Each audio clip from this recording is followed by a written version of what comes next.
Hey, welcome into Hold My Banner. If you love this show, make sure you check out Boston Has Entered the Chat, available on Nesson as well. Of course, we're breaking down this super sale of the Celtics. Historic numbers on that. Hey, Boston Has Entered the Chat can be found on YouTube, Spotify, Apple, Amazon, and wherever else you get your podcast. Here we go. Hold my banner. A very expensive banner. $6.1 billion to be exact. Travis Thomas here with the walking, talking triple-double. Ante Campbell. Tay, $6 billion is a lot of cheese, and hey, the streets are saying it's actually closer to $7. Yeah, it is. It's a lot of cheese, and we're gonna divulge all of it, man, and talk about how this is important for this Celtics team. What's gonna change? What's gonna stay the same? We're gonna talk all about it this episode, so I can't wait to talk to you about it. Well, Travis. let's just get into it. Bill Chisholm, managing partner at Symphony Technology Group, has agreed to purchase the Boston Celtics from the Grousbeck family for a valuation of $6.1 billion. Here's a tweet from Shams. So the Grousbeck family brought the Celtics back in 2002 for $360 million, and now they agreed to a deal that's almost 17 times as much as the value they brought it for. Some more news here on Chisholm that should be of note. He's a local boy, Tay, grew up in Georgetown, Mass., went to Dartmouth. I mean, this, by the way, $6.1 billion price tag breaks a record for the highest paid number for a North American sports franchise. That is crazy. So, hey, local kid, diehard Celtics fan. My initial reaction here, you know, I've been a part of covering teams that have changed ownership, and it's usually panic. Yep. It's usually like, oh, well, the new guy's going to come in, change everything. I don't feel that way with this. I actually think this is a beneficial move, short-term and long-term for the Celtics. I think because he's from the area, because he's a diehard Celtics fan, I hope he can recognize, let me stay out of the way. I just wrote this giant check, okay? Yep. I take over my childhood dream, my childhood favorite team here. They're winning. Yeah. Brad Stevens is young, in his prime, doing what he's doing. I mean, Jason Tatum, Jaylen Brown, in their prime, doing what they're doing. Role players under contract. Just stay out of the way, Tay. Like, I almost look at this as he'll come in. Obviously, he's going to make changes. Yeah. But I think it'll be down the road. I don't necessarily – I think when you pay this type of money for a franchise and they're winning – just stay out of the way. Come in, enjoy the game. You're a fan. Come in, go to the games, hang in your owner's suite, chill out. You don't need to come in and put your imprint on things right away. Let the basketball people handle the basketball. You can handle the business stuff, but let the basketball people do what they do. What was your initial reaction when you saw this? My initial reaction for Celtics fans is you won. Yeah. You won. This guy clearly wants to open up the pocketbook. Yeah. And that's all you pretty much needed. It's a great thing that he's a fan. It's a great thing that he's a fan. But that wasn't my initial reaction. My initial reaction is, wow, he spent a lot of money on a team that doesn't even own their own arena. That was my original reaction. And it's a good thing because that means that you ain't going to hear much talk about second apron and who's got to leave and luxury all tax. This. All that conversation pretty much gets deaded with the swipe of a pen that quickly. Yeah. So that was my biggest thing when I heard this. And then my second reaction was, wow, you said $360 million in 2002. That's right. And it's crazy because Bill co-founded his company, Symphony Technology Group, which is a private equity company, in 2002. So it made me think like, wow, run your own race because, you know, in 2002, Wick is buying the Celtics, right? Right. In the Grousbeck family, they're buying the Celtics. And for him, he's just getting started. Now, 23 years later, he has the opportunity to buy his childhood team, a team that he cares about, So it's a great moment for him, but it's a moment where for us regular people who don't have $6 billion to spend on the team is to run your own race and do things at your own pace, and you'll get to your goals eventually when you want to get to them. Yeah, I think that's well said. I mean, it should be noted, too. So Wick is going to remain on the team as a governor through the 2027-2028 season. Yep. So we're not talking about this guy taking over tomorrow and coming in and changing the office around, okay? Wick's still going to be involved there. I agree. I think, generally I like when we disagree and we're yelling at each other, but on this one, I feel the same way. I actually am curious your thoughts on this. So I think one of the ways maybe he can improve things for the Celtics, and this is weird to say on a day when they sell for $6 billion, but is I was thinking, okay, Commanders went for 6. Yep. Celtics go for 6.1. What would the Lakers go for?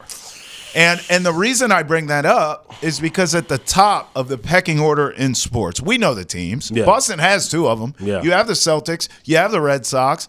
I would argue the Patriots as well, but historically, right. It's been Celtics and Sox from day one. Yeah. Okay.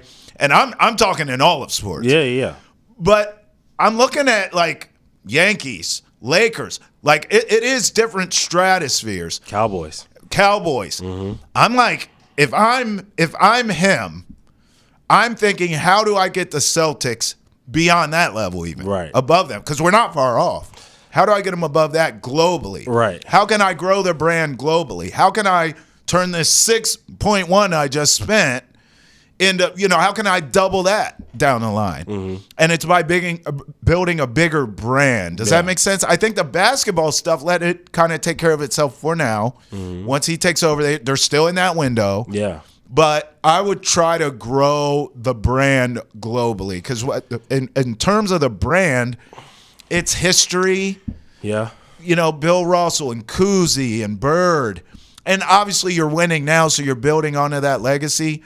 But that is the brand. Yeah. Can you make it as big as the Lakers and as flashy as the Lakers? Can you put a little more gloss on the Celtics name? I would like to see that from a businessman standpoint. Can he do that?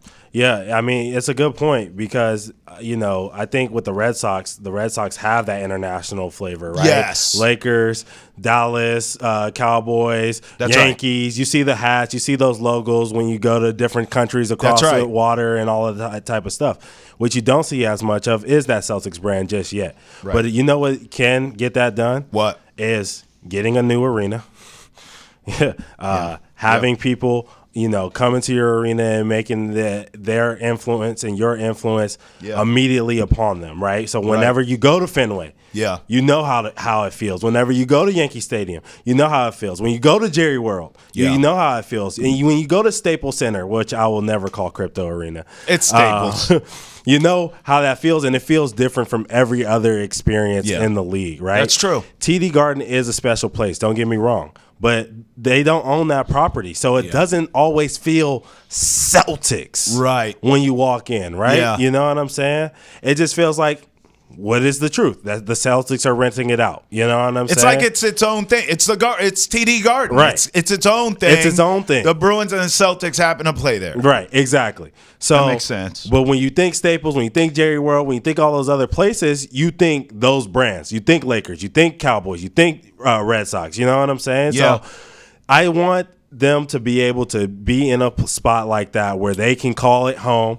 Like when I walked into Intuit earlier this year and I got to see what the Clippers was like, and it screamed Clippers. Everything about it. You know what I mean? From the technology to walking in without even having to swipe your card to pay for things, to the jerseys of all across California of all the basketball players. Right. It screamed Clippers, right? Their whole entire facility.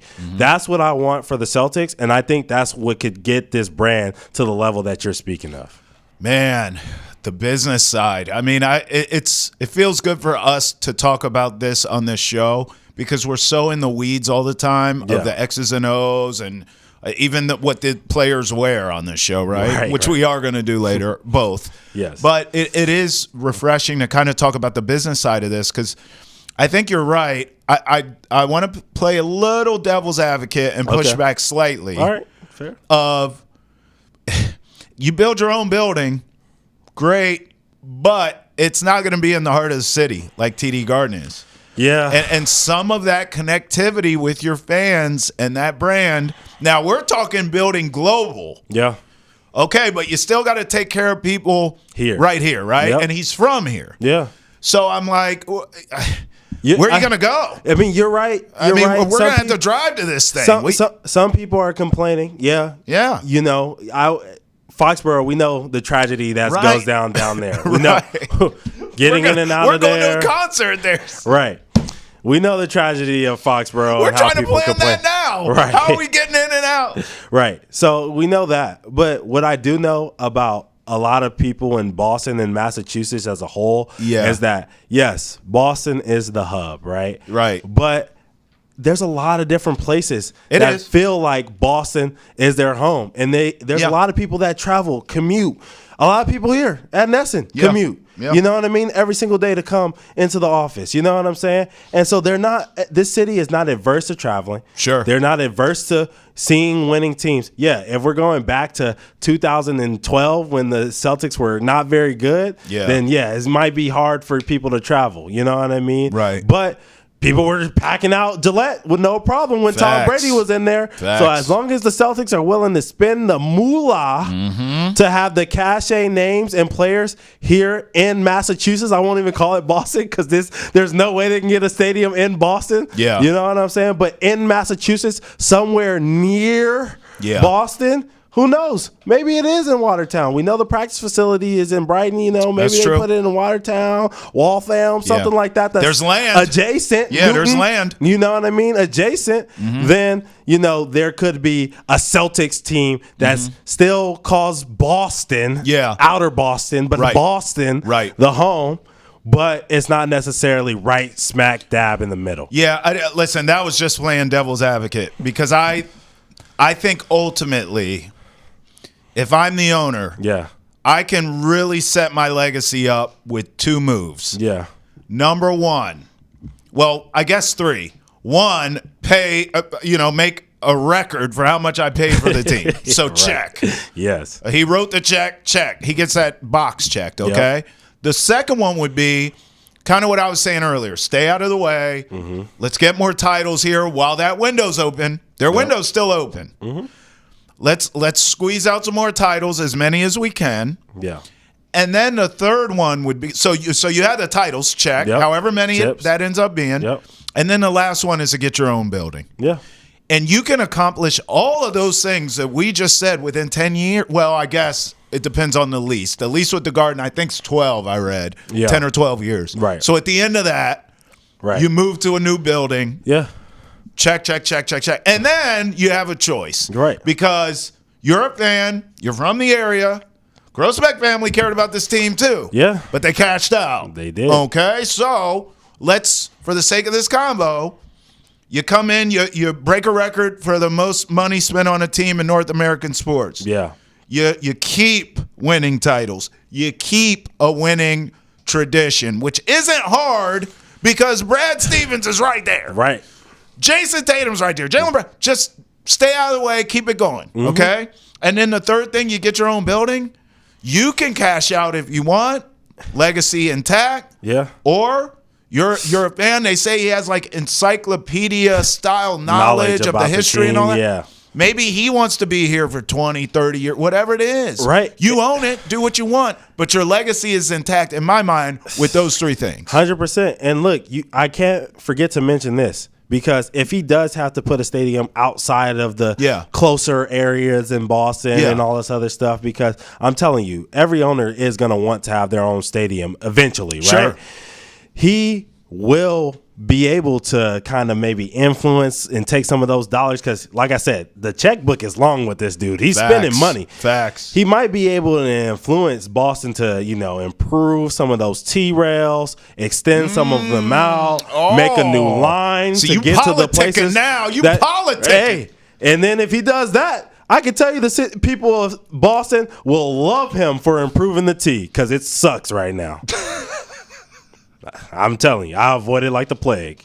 I only went on it twice. I went once to a Bruins game and then once to when we went for the parade, which I don't think you took an Uber that day. Yeah, I right? took an Uber that day. I took it down. I told you, I avoided like the plague. Yeah, no, I have not had I haven't had one good experience yet on the tee. But no, it's a good point by you.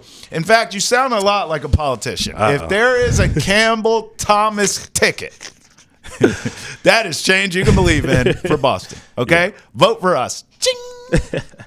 Can you Photoshop that, Tay? Ting! Got you. That's when the teeth are. Yeah. you know what I meant. Sparkly. In 30 seconds, we'll tell you the threats to the Celtics' playoff glory. Or are there? How's that for a tease? Want to hear all about these Boston sports? Check out Nesson's Daily Sports Podcast. Boston has entered the chat. You, too, can enter the conversation by tweeting at us. You can use the hashtag NessonChat, or you could always email us, thechat@nesson.com. Boston has entered the chat is available on YouTube, Spotify, Apple, Amazon, and wherever else podcasts are found.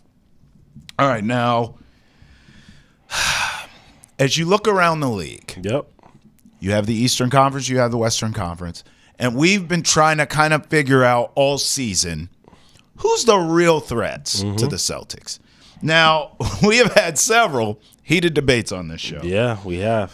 But I do think after all of our heated debates, we do agree on about 3 of them. Yes. Now, there was one I tried to put in before the season started that you told me wasn't going to work out, and it's the Denver Nuggets. Yeah.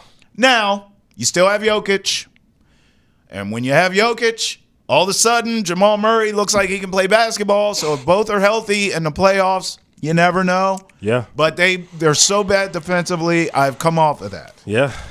We can also admit that the Lakers have some juice now, which at the time, when we were coming in the season, we weren't thinking about no damn Lakers. No, we weren't. So I think they're on the outside looking out for the 3 teams that I think, can agree on. Yes. Cavaliers, currently hot. Thunder. No, not hot. Not hot at all. I'm sorry. Lost 3 straight. Thunder beat the Celtics twice this season, and the Rockets, who are hot. Yes. 8-game winning streak last I checked. They are hot. Yes. They're hot. So now the Rockets, begrudgingly, but we got you there.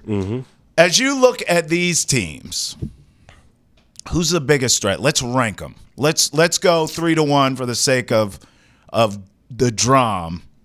3. Would you go Rockets? I'm gonna let you speak first because I just gotta when I was thinking about this today, I was like, I have to see where Travis's mind is at because, like you said, Cavs on a 3-game losing streak. Yeah, but Rockets are red hot. Who you bet on? I did. I feel like I got to say that every episode. I think they're a bigger threat than the Lakers. You bet Everyone thinks I'm crazy. And then the Thunder, who are 2-0. Yeah. So, if you want to throw in the Lakers. You want to throw Lakers and Nuggets in? You can throw them in. You're not throwing Nuggets in, I didn't want to have 4 Western teams, you know what I'm saying? But we can throw them in. I mean, I don't have any problems with that. Who other than the Cavs? Yeah, it's not the Knicks. Right? It would be the Knicks who are in the 3 seed, and it's not them. Let's throw in the Lakers. I trust the Bucks more than I trust the Knicks. I do too. Let's throw in the Lakers. Okay. So, Lakers. I'll throw in the Lakers. Lakers. No Nuggets. Thunder. Rockets. Cavaliers. Rank those 4 teams for me. All right, let's go band for band.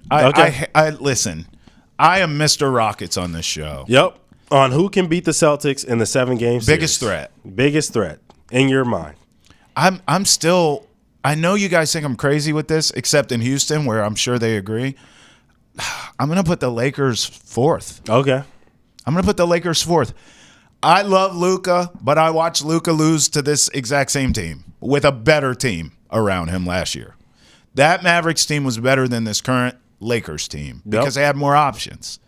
Now, Kyrie and Luka combo platter does not equal LeBron and Luka, but I think the Mavericks, the surrounding cast, was better. Okay.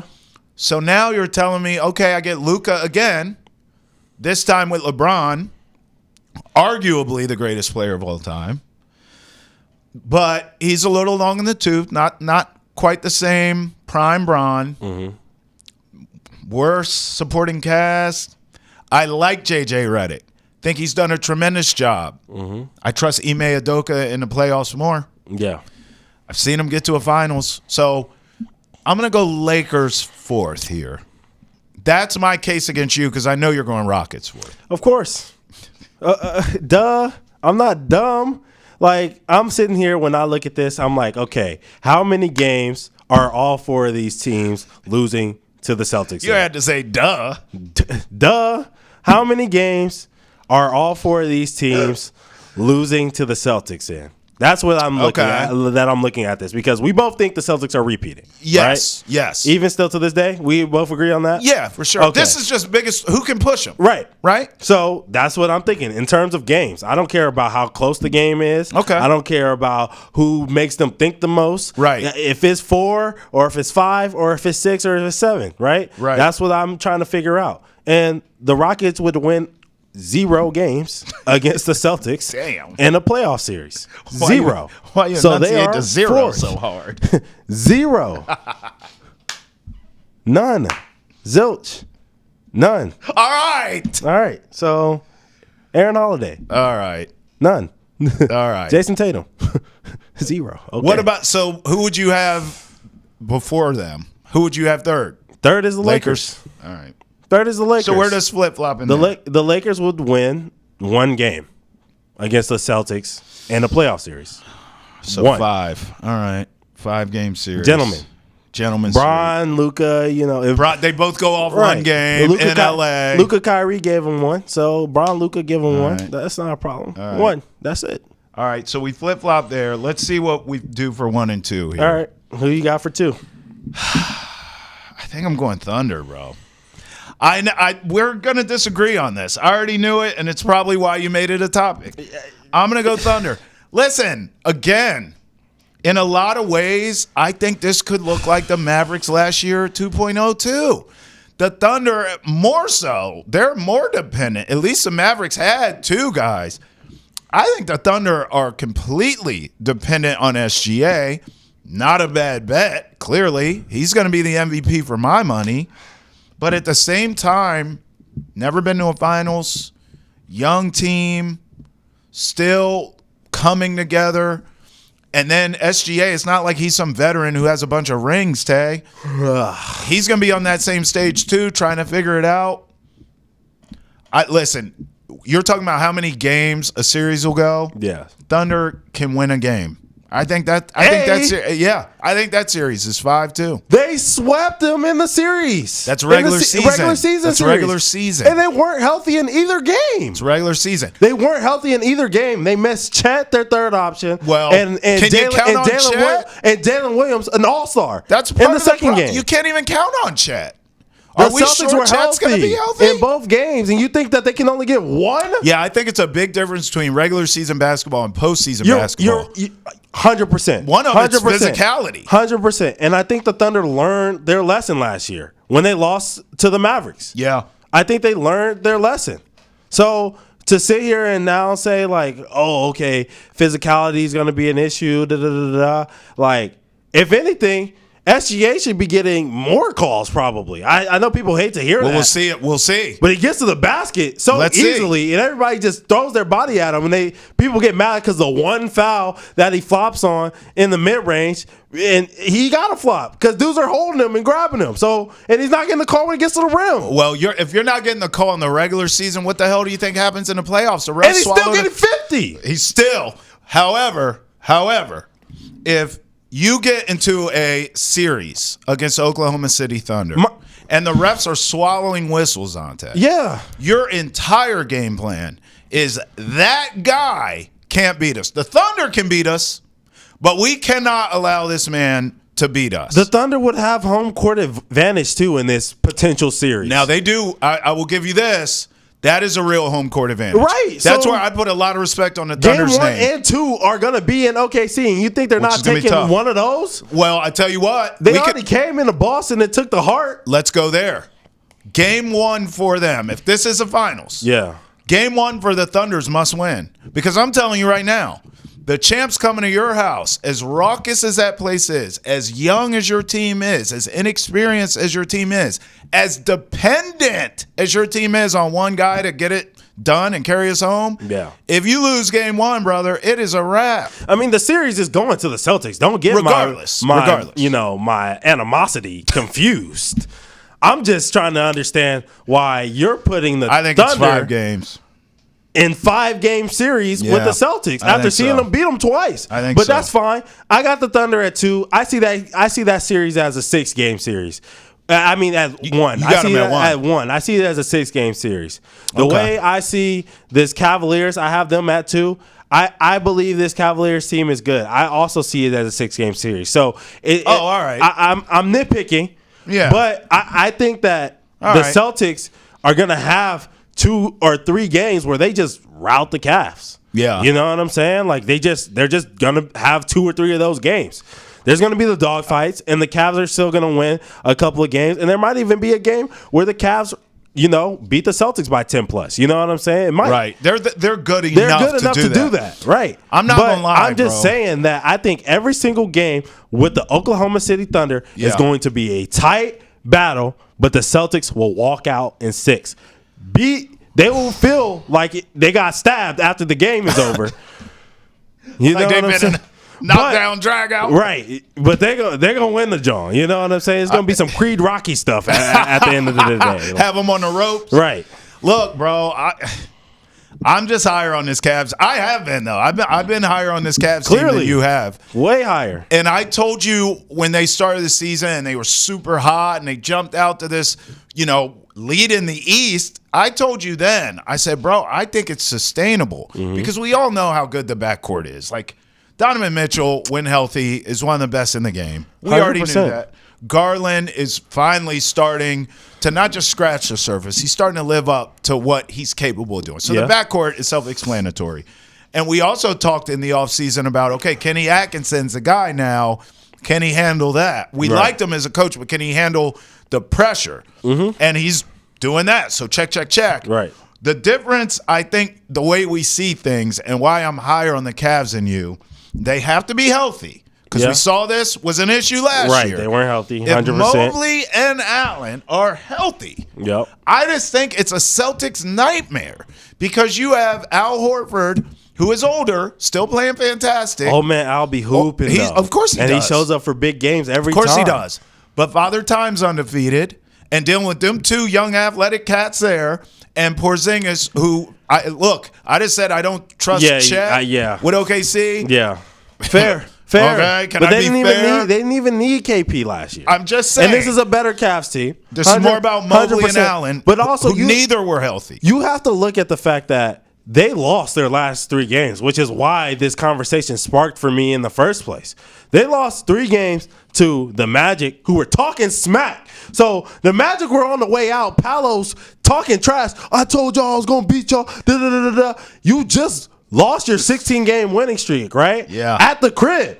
So now you go on the road to face a Clippers team who has been up and down all season. To face a Kings team that does not have their best player in Domantas Sabonis. Right. And you think that you will respond. And you don't. And DG missed a game. He didn't play in that Kings game. Yeah. So, it wasn't that they weren't missing stars too, but they've been healthy, as you've been saying. Yeah. So, that's my thing.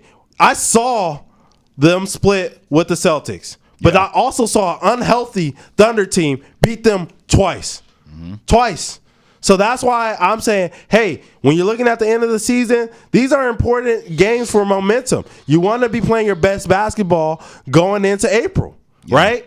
And as we stand in what we know right now, this Cavs team has not looked good over the past week. That's it. That's all I'm saying. I got to tell you, no one panics quite like you with just a normal losing streak in an NBA regular season. You told me a month ago that the sky was falling for my Houston Rockets. And then what did I say? I said, this is a young team. This is growing pains, Ante. They'll be just fine. And you look up every day. You made fun of me. You found a new way to twist the knife in me. Hey, Rockets, last I looked, they're 4 seed. They're trying. Don't look now. Rockets are 5. And you look up, and they're the 2 seed. Because I don't panic, baby. Hey, I land the plane, baby. Steady hands. And here's my thing, Travis. What's up? You know how I am. I've been on this Thunder team from the beginning of the season. Before the season. You know what I mean? Yep. all the way until now. Yeah. And then I had to watch them play basketball. And they looked even better than what I thought they could look like. You know what I'm saying?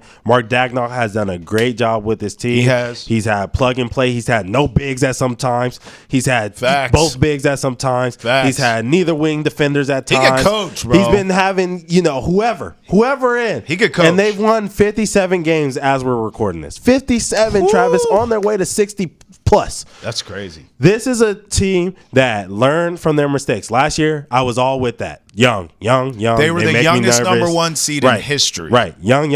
It makes me nervous. I don't know about them. And I was right. Yeah. Now I'm saying they were young. Right. They had that experience. Yeah. Young out the window. I think they're ready to make a finals run and be the team worthy of losing to our glorious Boston Celtics in 6. Facts. And that's what it looks like we're heading towards. So that's all I'm saying. Well, we agree on this. Celtics, in however many games it takes, Banner 19 is coming here. In fact, Celtics fans, one of the best shows on TV revolves around your basketball team. We'll talk about it in 30 seconds. If you want the latest on the Patriots and the NFL, though, we'll tell you what Mike Vrabel and the Pats should do with the 4th pick overall in the NFL draft on Nesson's football podcast, Foxborough Rush. It's available on YouTube, Spotify, Apple, Amazon, and wherever else podcasts are found. All right, Tay, let's talk about Celtic City here. Yeah. Because we talked about it when the trailer came out, and then you watched the first episode, which I didn't watch at that time, and you told me how good it was, and I went back, and now I'm caught up, and you're caught up. So now I think we're 3 episodes in. It's a good time to just sort of reset the topic and talk about what we like that we've seen in the show, what we dislike. What do you make of it? We're 3 episodes in. I mean, listen, bro, I'm not going to lie.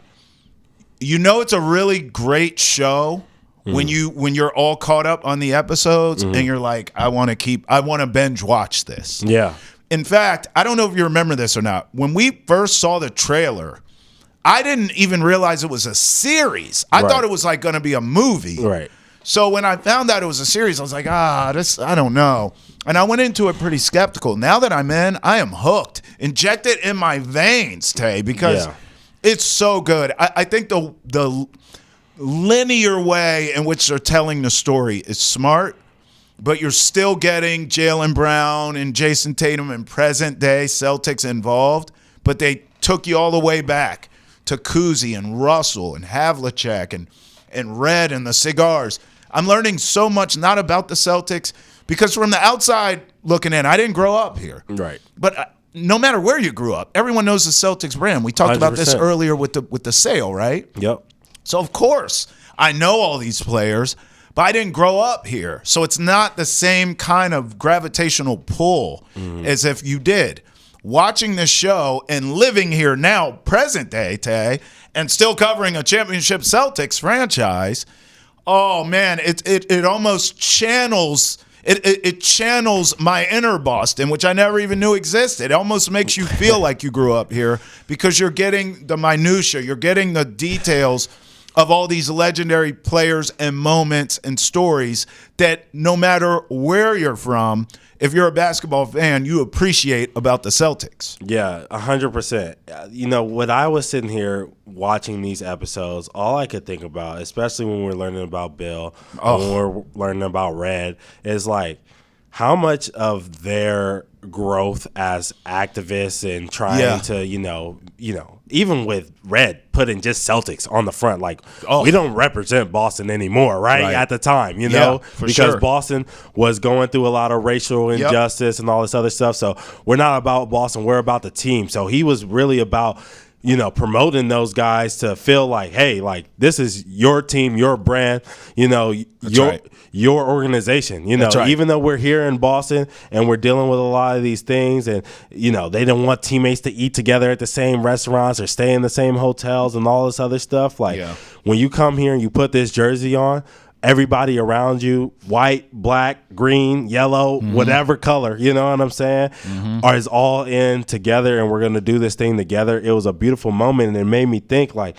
how much of their activism and their charge against, you know, all of this injustice and stuff like that for Bill and for Red was built by their surroundings. You know what I mean? Because obviously they were these great people and they wouldn't have went on to do a lot of these great things. But would the impact have been the same if they were in Los Angeles, if they were in New York, if they were in, different parts of the country? And so it's really interesting to learn like how they dealt with all that stuff, seeing Bill as a coach and seeing how he had to deal with winning a championship. Right. And basically people are like, so you have a coach problem? Like, what do you mean? Right. A coach problem? You just won. Right. Again. Right. Like, I just won as a coach. So what's the problem? You know what I mean? And for Red to have his back, man, it's been such an enjoying watch. And it has. Shout out to Bill Simmons for getting this whole thing done. No doubt. I can't wait for episode 4. No doubt. Hey, listen, you got to clip this off and tag Bill so we can get him on this show. I mean, honestly, he has done a fantastic job with this. You're absolutely right, Tay. Another thing that I liked, spoiler alert if you haven't watched it, go do that. Yeah. But I liked how the end of episode 3 gave the greatest. You and I work in the business of teases. We're trying to constantly keep you engaged and hold my banner and tell you what's coming up. It was the greatest. It was probably a 10-minute tease at the end of the episode of Larry Bird. Yep. And it was fantastic. And then fade to black, roll the credits. And you're like, oh, I can't wait. Because I almost ignorantly thought they may start from Bird. Yeah. It may be sort of a, the Celtics were great, but watch this. And then come to present day, which was stupid to think of me in hindsight.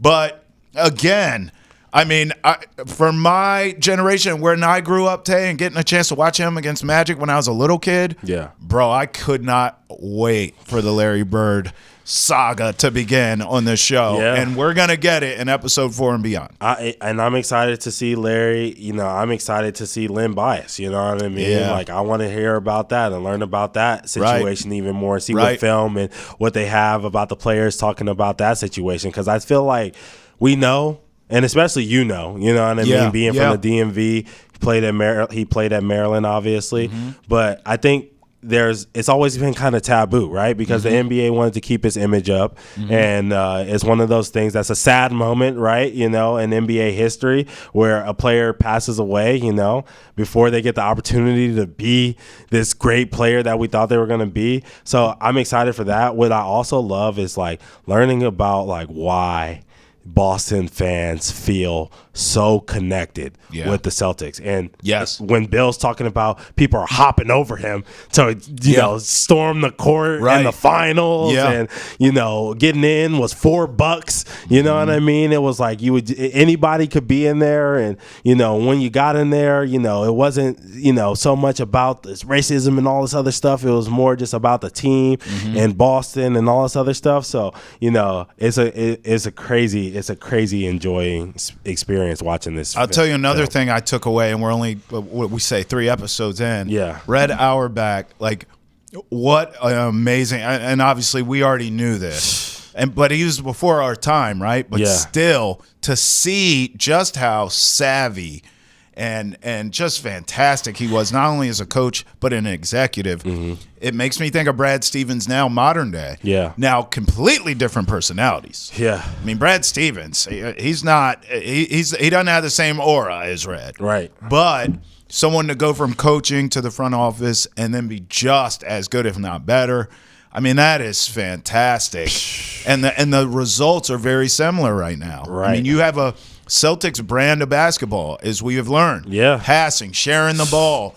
We, not me. Right. Well, I mean, you look at this team now, and that's exactly what they are. So even the dichotomy between what we've learned and what we see now is still there. And the fact that, like, those dudes were playing so hard back in the day. Like, bro. Dave Cowens was diving on the floor, throwing bows. Havlicek. Right. And they were doing it in them chucks. Kuzi. Man. And Bill Russell. And then the last thing I want to say before we move on is just, like, shout out to the Jays. Like, the Jays are the reason why the Celtics are where they are now, and it's because they pay homage to history. That's right. And they pay homage, specifically respect the Celtics history, you know, and everyone that's involved, from the players' wives and families and daughters and kids and whatever, you know what I mean? Like, to the, you know, the executives, like, they know all these people. Facts. They respect it, and they want to honor it every single time they play, and you see that, and watching this documentary shows why they are so ingrained into this system. Well, Tay and I are all over that series, but Tay also wanted to pay homage to current Celtics in this week's edition of Wicked or Kickin'. Celtics. Hey, Who we got, dog? Hey, all right. First up, we got a Jaylen Brown. What do you think of his fit from League Fits and Shot by Fredo, Travis? Shout out to both of these people, man. I'm not going to lie, bro. I thought that was a Sprite logo for a second. So I don't love it. Okay. And then I thought I had the Visa MasterCard above that. I thought this was a walking. Tobes, take this for. I thought this whole shirt was a logo, but upon further review, it is not a Sprite logo or a MasterCard logo on his shirt. Yeah. It's just fly. And Jaylen Brown is always fly. And we just talked about how great he is in Celtic City. Ain't no damn way. Yeah. I'm going to go kick it here. I got to go Wicked for my man. And look at that. Tobes, scroll down. Look at this bag right here. This bag is worth more. Look at this. Now, I would never have that myself, but you know that's worth some money. You can look at that, and that just looked like money. Keep going down, Tobes. Look at his shoes, too. My man got the heat on his feet. Yes, he do. I can dig this. I'm going Wicked. Is that Nike? Is that Nike I see on this? No. Is that Nike? No shot. Are them silver? What? Hell no. That's his own. You know, he make his own creations. Hey, I don't know. Them look like Nike right Ain't there, no way. Jaylen Brown. I don't know, but look, I agree. Look, this fit is dope. It's wicked. I won't spend too much time on it. I think it's wicked. Laid it out. It's a perfect fit for Jaylen Brown. He usually is wearing some futuristic stuff. This one's a laid back, looks like a little hockey credit card jersey, like Travis was saying. It does, right? You know what I mean? So I think it's wicked as well. I'm gonna give this one a 7.7 because, you know, number 7. 7.7 for Jaylen Brown. What we got next? All right, next we got another J. We got Jason. Oh, snap. Shout out to League Fits and Eye of Bree for this photo. This one is during the game. Travis Thomas, what do you think of this one? I mean, this is full-blown hockey jersey right here. Yeah.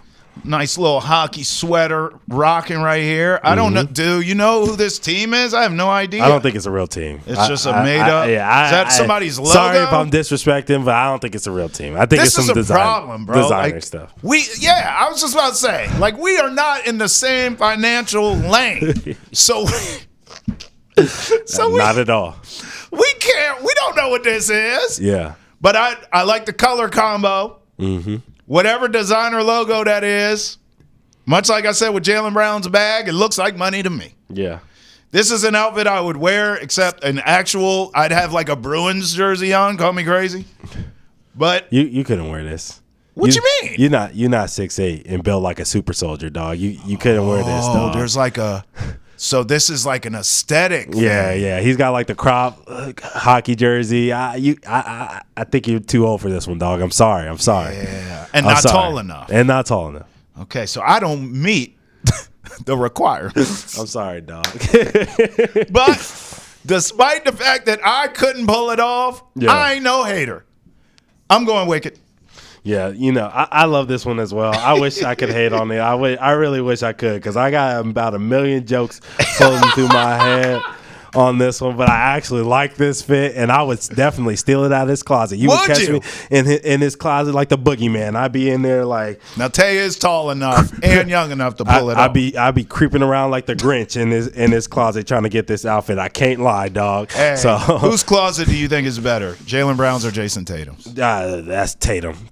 Not even close. Not even close. I'm not a fashion, as you know. It ain't my. I defer to you. Deuce might even have a better closet than Jaylen Brown. Really? sorry. No, I'm joking. But he's got a distinctive. He's got a kid's closet, dog. Like he be wearing. It's not about dudes. You're right. Jason Tatum they both have a nice closet, but I think I would rather have Tatum's closet. Yeah, and then he actually likes Jordan Brand and Nike, so right. So that he's got all that up. Yeah. he's got I like all his of them shoes. too. I like the shoe Tatum game shoes. on top of that. I gotta roll with Tatum. All right, who we got next? We got a fit from Jeremy Grant, a guy that we're going to see possibly this weekend against the Celtics with the Trailblazers. Shout out to League Fits and Noelle West for this photo. Travis, what do you think of this one? Toby, can you take this full, please? Oh, God. Here we go. I'm gonna go Wicked here. Okay. You made me nervous. You're making me nervous. The only reason that I'm going Wicked, and you can take your time. There you go, Tobes. The only reason I'm going Wicked is because my man is from the DMV. Okay. One DeMatha. He went to DeMatha. He's a great person. He's everyone I know down there that covered him and knows him, loves him, and his whole family. Yeah. So because of that, I'm going Wicked. Outside of that, this outfit is trash. Look, I can't lie to you, Travis. On a day like this, when a private equity owner buys the Celtics and he's wearing this private equity fit that he's got on with a book in his pocket on the way to make some business deals where somebody's going to say, hey, we're going to sell soon, so you might want to buy up some socks. I'm going to go Wicked too, but that's the only reason. Look at that book in his pocket. And I know he's a smart guy, so I'm not going to say he don't read, because I know that he does read. But he does look like he invests in private equity on the side with this fit. So I'm going to give it a Wicked 2, dog. I'm going to give it a 7.0 because it's barely on the Wicked scale. I'm not going to lie, man. This show is wow, boy. In addition to the madness this weekend, we also have a Celtics roadie as well. We'll talk about that next. Stream the entire Red Sox season with a NESN 360 annual plan. It's available at an all-new reduced price of just $20, paid annually a month. And for a limited time, get 4 free tickets to Fenway with your purchase. Visit NESN360.com to sign up today. All right, we teased it. West Coast roadie. Yep. Let's get into it. At the Jazz tonight, Trailblazers Sunday, Kings Monday. Mm-hmm. Hey, don't look now. I think the Celtics win all 3. Thank you very much. By a lot? It's going to be an easy one? No, I mean, they always – when you feel like it's going to be a blow – let's say out of these 3 games. Okay. Which one is going to be the closest? All of them should be – listen, all of them. Should be, but should be I told when you were gone, I told George that the Nets were going to play them close at least once, and they did. Yeah. So, I would say out of these 3, you should blow out the Jazz tonight. You should blow out the Blazers on Sunday. I like the Kings. Yeah. Not without Sabonis, but I think they'll probably play them tough. 2 out of 3 will be blowouts. That's my guess. But they're going to win all 3. Yeah. Win all 3. They're going to win all 3. It's time for this Celtics team. I've done this a while now. Yeah. I've been nice to them throughout these episodes. I think the Jazz, you're going to get cooked. I was looking at an outfit from one of their players. You know exactly which one I'm talking about, Jordan Clarkson. Yeah. We could do him every week on this show. Trailblazers, I was respectful to you the last time that the Celtics played you. You were. You're going to get smacked this time. Sorry, no disrespect. I think that the Kings are going to beat the Boston Celtics. Why? Based on what metric? Second night of a back-to-back, 3 road games. Celtics, have been playing extremely well lately. Yeah. It's one of those games. The Kings have been playing well. They'll be on a 5-game winning streak at that point with the Celtics. Yeah. They get around that metric, 5, 6 games, 7, 8 games, and then they drop one. Back-to-back, second night of a back-to-back. Kings have been winning some games. You know what I mean? They just beat the Cavs. All right.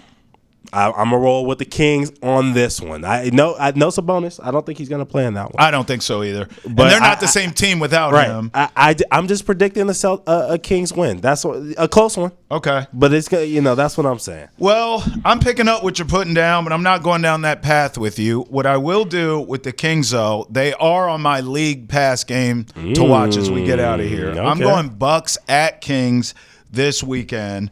Giannis and Dame against Levine and DeRozan. I'll take it.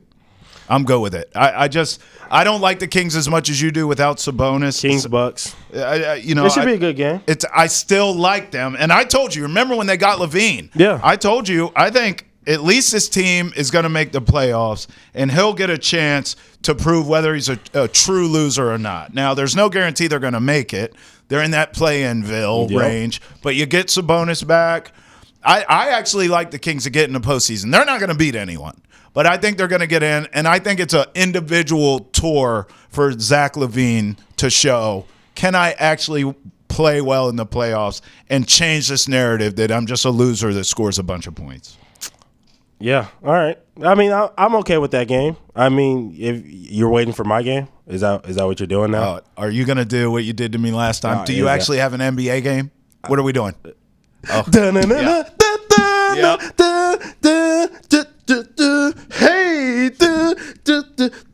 hey. The kids are hitting the folks again. You know what I'm saying? So I walked right into that one. You surely did. Yeah, bro. I'm like, bro. I ain't never seen nobody belly rock to the March Madness song.